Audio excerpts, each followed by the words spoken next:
Semoga yang subscribe dimudahkan jalannya menuju surga di hari akhir nanti. Dan yang like komen diberikan rezeki melimpah dari arah tak terduga. Suatu hari, saat kota Madinah sedang dalam suasana aman dan tenang, terlihat dari tepat ketinggian di pinggir kota, debu tebal yang mengepul ke udara. Debu itu semakin meninggi, bergumpal-gumpal hingga hampir menutupi angkasa. Angin yang bertiup menyebabkan gumpalan debu dari butiran pasir Sahara yang lembut dan terbang menghampiri pintu-pintu rumah di Madinah dan berhembus dengan kuatnya di jalan-jalan. Orang-orang menyangka ada badai yang menyapu dan menerbangkan pasir, tetapi kemudian dari balik tirai debu itu mereka mendengar terbesit kabar tentang kedatangan kafilah besar yang panjang.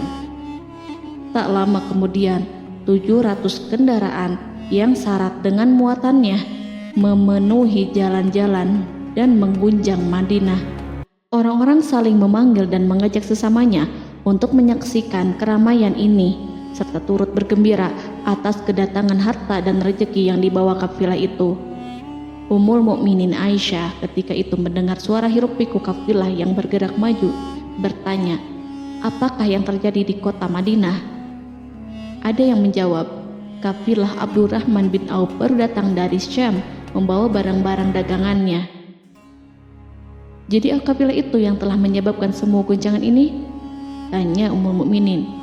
"Benar, wahai Ummul Mukminin. Jumlahnya 700 kendaraan." Ummul Mukminin menggeleng-gelengkan kepala.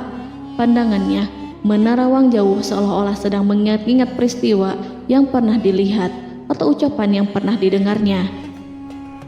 Kemudian ia berkata, "Aku pernah mendengar Rasulullah bersabda, aku melihat Abdurrahman bin Auf masuk surga dengan merangkak."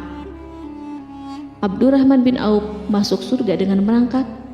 Mengapa ia tidak memasukinya dengan melompat atau lari-lari kecil bersama angkatan pertama para sahabat Rasulullah? Sebagian sahabat menyampaikan cerita Aisyah kepadanya, maka ia pun teringat telah mendengarkan hadis dari Nabi lebih dari satu kali dan dengan redaksi yang berbeda-beda. Sebelum tali-tali pengikat perniagaannya dilepas, Abdurrahman melangkahkan kakinya ke rumah Aisyah lalu berkata kepadanya, "Engkau telah mengingatkanku suatu hadis yang tidak pernah kulupakan, maka saksikanlah bahwa kafilah ini dengan semua muatannya beserta kendaraan dan perlengkapannya aku persembahkan di jalan Allah." Seluruh muatan 700 kendaraan itu dibagi-bagikan sebagai perbuatan baik yang agung.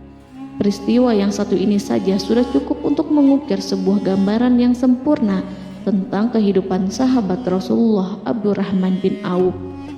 Dialah saudagar sukses yang lebih sukses daripada kesuksesan yang pernah ada. Dia merupakan orang kaya dengan kekayaan yang melimpah ruah. Dia adalah seorang mukmin yang bijaksana yang tidak ingin bagian dari keuntungan agamanya hilang begitu saja dan tidak sudi kekayaannya membuat dirinya tertinggal dari kafilah iman dan pahala surga. Untuk itu, ia mendermakan harta kekayaannya dengan kemurahan hati dan kesadaran nurani. Sebelum saya melanjutkan kisahnya, dimohon kepada pemirsa untuk menonton video ini sampai selesai, serta mohon dukung channel ini supaya semakin berkembang dengan cara like serta berikan komen positifnya. Semoga dukungan pemirsa menjadi pahala dan dimudahkan segala urusan pemirsa di dunia dan akhirat. Bismillahirrohmanirrohim. Abdurrahman bin Auf adalah seorang dari 8 orang yang lebih awal masuk Islam. Abu Bakar datang kepadanya menyampaikan Islam, termasuk kepada Utsman bin Affan. Abdurrahman bin Auf telah memasuki Islam pada permulaan dakwah, yakni sebelum Rasulullah memasuki Darul Arqam dan menjadikannya sebagai tempat pertemuan dengan para sahabatnya yang beriman. Tidak ada persoalan yang tertutup bagi mereka dan tiada keraguan yang menjadi penghalang. Bahkan mereka segera bersama Abu Bakar As-Siddiq menemui Rasulullah untuk menyatakan baiat dan memikul bendera Islam. Sejak menganut Islam sampai berpulang ke rahmatullah dalam usia 75 tahun, ia selalu menjadi teladan yang cemerlang sebagai seorang mukmin yang besar. Hal ini menyebabkan Nabi memasukkannya dalam 10 orang yang telah diberi kabar gembira sebagai ahli surga. Umar mengangkatnya sebagai anggota majelis syuro yang terdiri dari 6 orang yang merupakan calon khalifah yang akan dipilihnya sebagai penggantinya. Cepatnya Abdurrahman masuk Islam telah menyebabkan dirinya harus mengalami penganiayaan dan penindasan dari Quraisy. Ketika Nabi memerintahkan para sahabatnya hijrah ke Habasyah, Abdurrahman bin Auf pun ikut berhijrah. Kemudian ia kembali lagi ke Mekah, lalu hijrah untuk kali keduanya ke Habasyah, dan selanjutnya hijrah ke Madinah. Keuntungannya dalam perniagaan sangatlah besar, hingga mencapai batas yang membuat dirinya merasa takjub dan heran, sehingga ia berkata, "Sungguh aku melihat diriku ini, seandainya mengangkat batu, niscaya aku temukan emas dan perak di bawahnya." Perniagaan bagi Abdurrahman bin Auf bukanlah jenis perdagangan yang tercela maupun monopoli. Bahkan ia sendiri bukanlah orang yang berlomba-lomba untuk mengumpulkan harta atas dorongan agar menjadi orang kaya. Sekali-kali bukan itu, melainkan suatu amal dan kewajiban yang keberhasilannya akan menambah kedekatan jiwa kepada Allah dan berkorban di jalannya. Abdurrahman bin Auf adalah seorang yang kuat emosi jiwanya, di mana ia menemukan kepuasan emosinya itu dalam amal yang mulia. Apabila ia tidak sedang sholat di masjid dan tidak sedang berjihad dalam peperangan, ia pasti sedang mengurus perniagaannya yang berkembang pesat. Sehingga kafilah-kafilah dari Mesir dan Syria membawa ke Madinah barang-barang muatan yang dapat memenuhi kebutuhan seluruh jazirah Arab, baik pakaian maupun makanan. Ia menunjukkan kepada kita bahwa seorang yang kuat emosi jiwanya adalah ketika kaum muslimin hijrah ke Madinah. Rasulullah pada waktu itu menerapkan aturan untuk mempersaudarakan 2 orang sahabat, salah seorang dari muhajirin warga Mekah dan yang lainnya dari Ansor penduduk Madinah. Persaudaraan ini berjalan dengan sempurna hingga membuat hati terpesona. Orang-orang Ansor yang merupakan penduduk asli Madinah membagi seluruh kekayaan miliknya menjadi 2 dengan saudaranya dari kalangan muhajirin. Bahkan istri pun direlakannya. Ketika itu Rasulullah mempersaudarakan antara Abdurrahman bin Auf dengan Sa'ad bin Rabi. Sa'ad bin Rabi berkata kepada Abdurrahman, "Saudaraku, aku adalah penduduk Madinah yang paling banyak harta. Silahkan pilih separuh hartaku dan ambillah. Aku juga mempunyai 2 istri. Perhatikanlah yang lebih menarik hatimu, dan aku akan menceraikannya sehingga engkau dapat memperistri dirinya." Abdurrahman bin Auf pun menjawab, "Semoga Allah memberkahi dirimu dalam istri dan hartamu. Tunjukkanlah kepadaku letak pasar." Abdurrahman pergi ke pasar. Ia berjual beli di sana dan mendapatkan keuntungan. Kehidupan Abdurrahman bin Auf di Madinah, baik semasa Rasulullah maupun sepeninggalnya beliau, selalu ditunaikannya dengan sempurna untuk memenuhi hak agama dan beramal di dunia. Perniagaannya sukses dan menguntungkan. Seperti diungkapkannya sendiri bahwa seandainya ia mengangkat batu dari tempatnya, pasti ia akan mendapatkan emas dan perak di bawahnya. Salah satu faktor yang membuat perniagaannya berhasil dan mendapatkan berkah adalah karena ia sangat selektif untuk berniaga yang halal dan benar-benar menjauhkan diri dari segala bentuk jual beli yang haram, bahkan yang syubhat sekalipun. Selain itu, faktor yang menambah kejayaan dan keberkahannya adalah labanya yang bukan untuk Abdurrahman sendiri, melainkan di dalamnya terdapat bagian Allah yang ia penuhi dengan baik.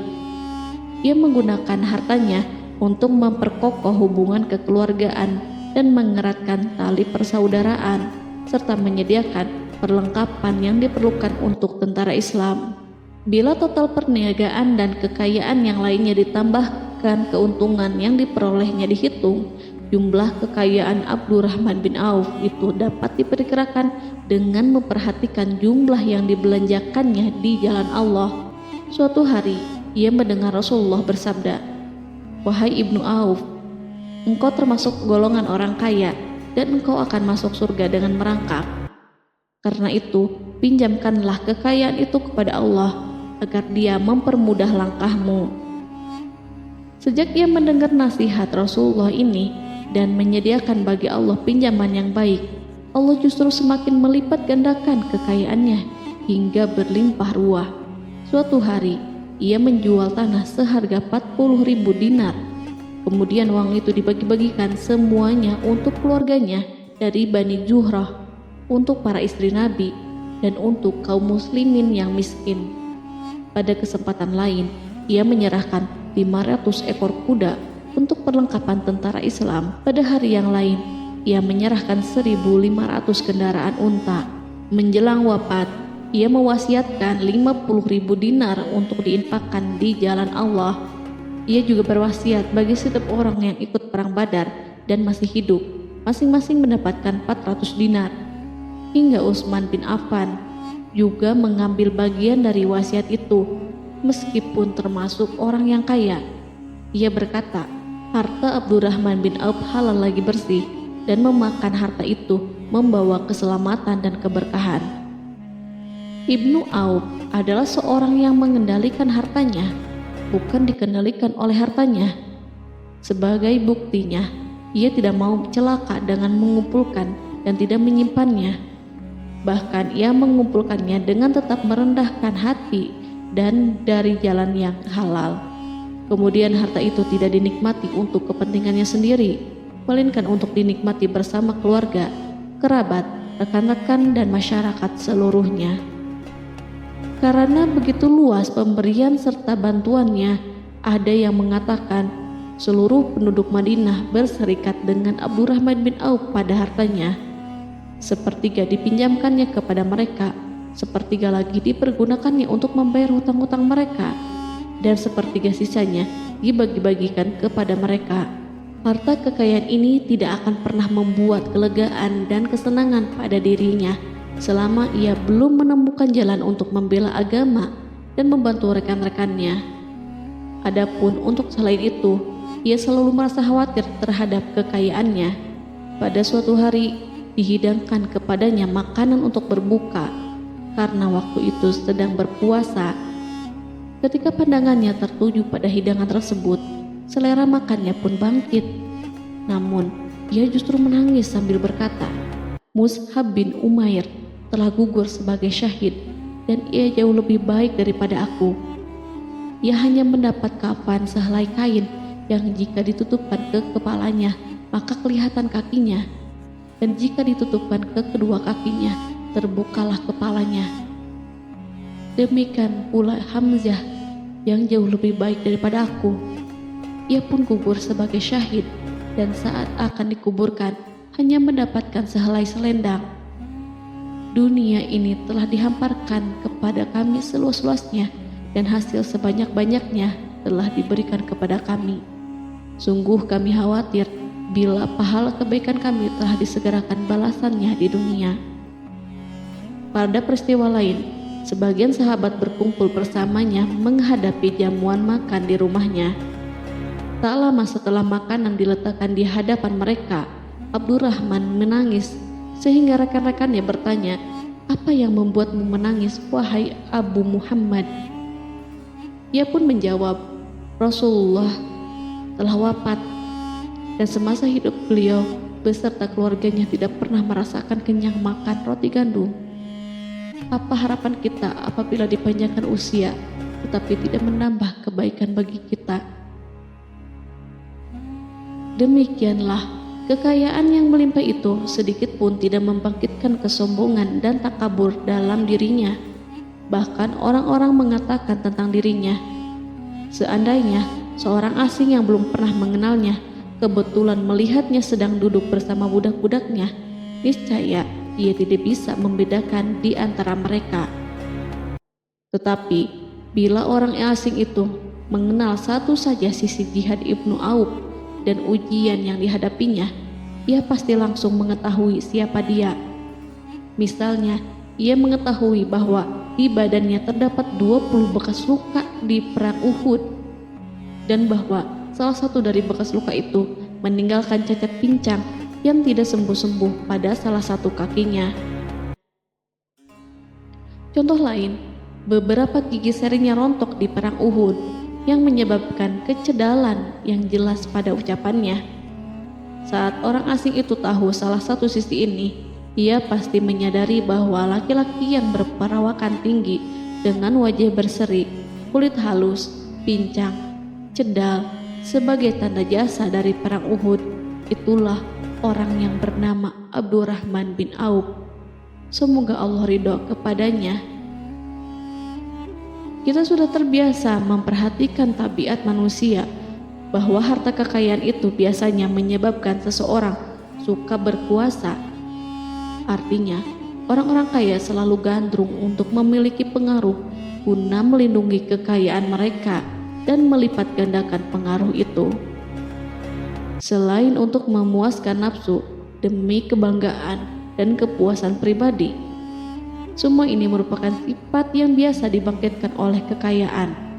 Tetapi bila kita melihat Abdurrahman bin Auf dengan segala kekayaannya yang melimpah, menemukan manusia ajaib yang sanggup menguasai watak dasar manusia dalam bidang ini dan melangkahinya ke puncak ketinggian yang istimewa. Peristiwa itu terjadi ketika Umar bin Khattab hendak berpisah dengan rohnya yang suci dan memilih 6 orang di antara mereka, para sahabat Rasulullah, agar memilih salah seorang di antara mereka untuk menjadi khalifah yang baru. Pada waktu itu, semua jari menunjuk kepada Ibnu Auf. Bahkan sebagian sahabat telah menegaskan bahwa dialah yang berhak menjadi khalifah di antara 6 orang itu. Namun, ia menjawab, "Demi Allah, seandainya diambilkan pisau lalu ditaruh ke atas leherku, kemudian kalian menusukkannya sampai tembus, itu lebih baik aku sukai daripada menerima jabatan tersebut."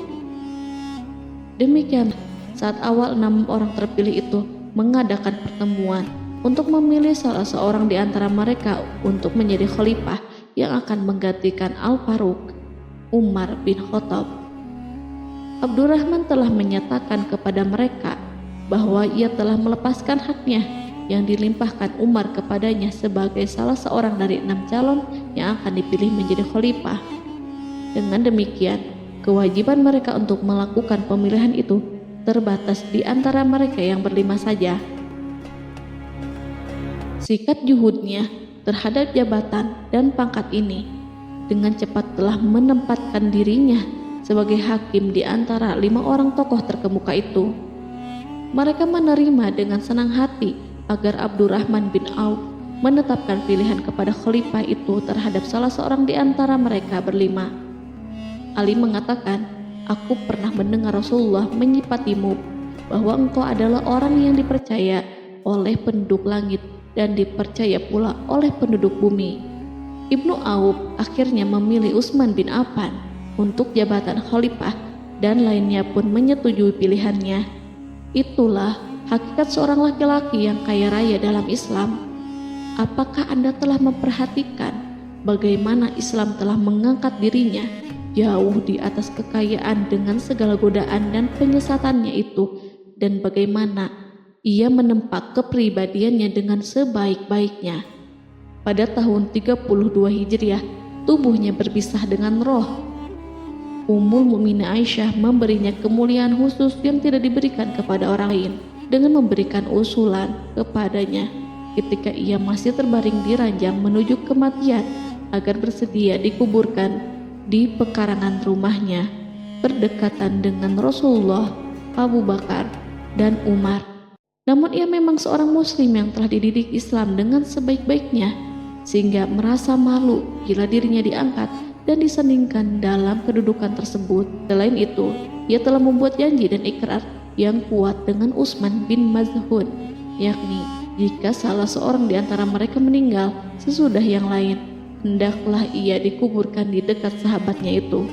Saat rohnya bersiap-siap memulai perjalanan yang baru, air matanya meleleh, sedangkan lidahnya bergerak-gerak mengucapkan kata-kata. Aku khawatir dipisahkan dari sahabat-sahabatku karena kekayaanku yang melimpah ruah. Namun, ketenangan dari Allah segera menyelimutinya. Lalu senyuman tipis menghiasi wajahnya disebabkan sukacita yang memberi cahaya dan kebahagiaan yang menenteramkan jiwa. Ia memasang telinganya untuk menangkap sesuatu, seolah-olah ada suara yang lembut merdu yang datang mendekat. Ia sedang mengenang kebenaran sabda Rasulullah yang pernah beliau ucapkan, Abdurrahman bin Auf di dalam surga. Ia barangkali juga sedang mendengarkan janji Allah dalam kitabnya. Orang yang menginfakkan hartanya di jalan Allah, kemudian tidak mengiringi apa yang diinfakkan itu dengan menyebut-nyebut dan menyakiti perasaan penerima, maka memperoleh pahala di sisi Rabb mereka. Tidak ada rasa takut pada mereka dan mereka tidak bersedih hati. Quran Surat Al-Baqarah ayat 262.